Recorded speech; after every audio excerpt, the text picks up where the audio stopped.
When I was working for a radio network, I reached the point on my 7th year when I was so stressed and burned out.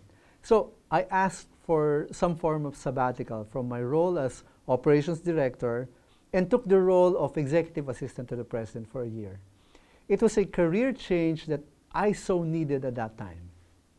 A sabbatical leave is a period of time in which a person does not report to his regular job but remains employed with that company.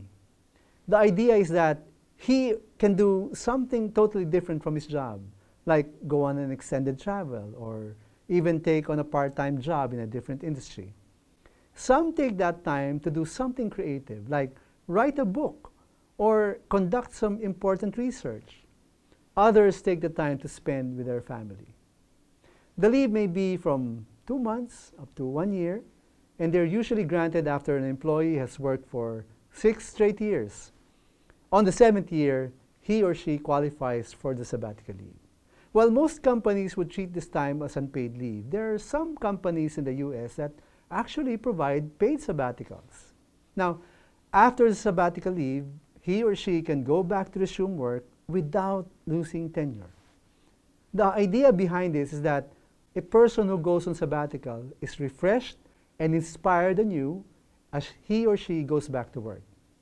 The experiences and insights he or she gained from the sabbatical become valuable contribution to the company. Here in the Philippines, the practice is common in the academe and also among religious workers. It is very unfortunate that this kind of leave is not made available to more employees in the private sector. The sabbatical is a heritage from the Jewish people. The word comes from the Jewish practice of the Sabbath. Its principle is that every 7 years, there is a need for rest for the people's means of livelihood. I believe it is a principle that should apply to us as well. It is something worth considering in thinking of your long-term well-being with regards to life and career. You see, it is a principle that came from God Himself. In the collection of laws that God gave the people of Israel under the leadership of Moses, this is what God said. For 6 years you shall sow your field, and for 6 years you shall prune your vineyards and gather its fruits. But in the 7th year there shall be a Sabbath of solemn rest for the land, a Sabbath to the Lord. You shall not sow your field or prune your vineyard. You shall not reap what grows of itself in your harvest, or gather the grapes of your undressed vine. It shall be a year of solemn rest for the land. The means of production during ancient times was agriculture and shepherding. In the 21st century, most people are paid for labor, for information work, or for entrepreneurial activity.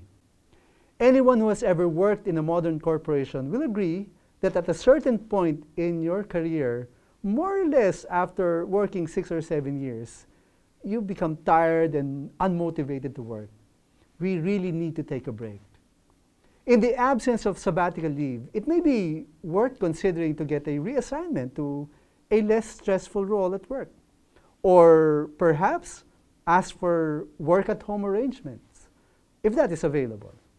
Or maybe apply for a company-sponsored MBA. Worst case, if you really feel you need that break, and if you feel you can pull it off, consider pursuing a different career altogether, at least for a season.